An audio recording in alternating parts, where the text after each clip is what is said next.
ఓం నమో వెంకటేశాయ.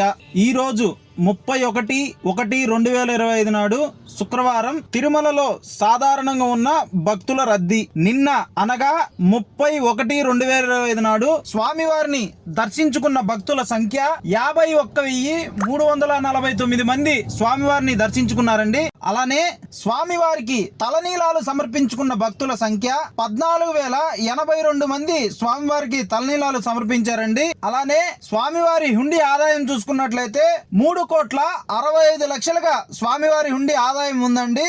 అలానే టోకన్లు లేని సర్వదర్శనానికి వచ్చిన భక్తులు 3 కంపార్ట్మెంట్లలో వేచి ఉన్నారండి. అలానే టోకన్లు లేని సర్వదర్శనానికి వచ్చిన భక్తులకు సుమారు 8 గంటల సమయం పడుతుందండి. అలానే ఎస్ఎస్డి టోకన్లు కలిగిన భక్తులకు సుమారు 3 నుంచి 4 గంటల సమయం పడుతుంది. అలానే ఆన్లైన్ 300 రూపాయల టోకన్లు తీసుకున్న భక్తులకు సుమారు 2 నుంచి 3 గంటల సమయం పడుతుందండి. అలానే తిరుమలలో చూసుకున్నట్లయితే రథసప్తమికి ఉదయం నుంచి ఈవినింగ్ వరకు అన్ని వాహనాల మీద స్వామివారు అందరికీ దర్శనం ఇవ్వనున్నారండి.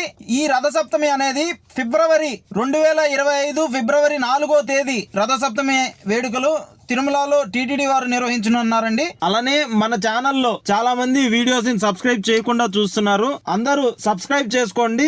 మీరు సబ్స్క్రైబ్ చేసుకున్న దాని వల్ల నాకు కొద్దిగా సపోర్ట్ చేసినట్టు ఉంటుంది.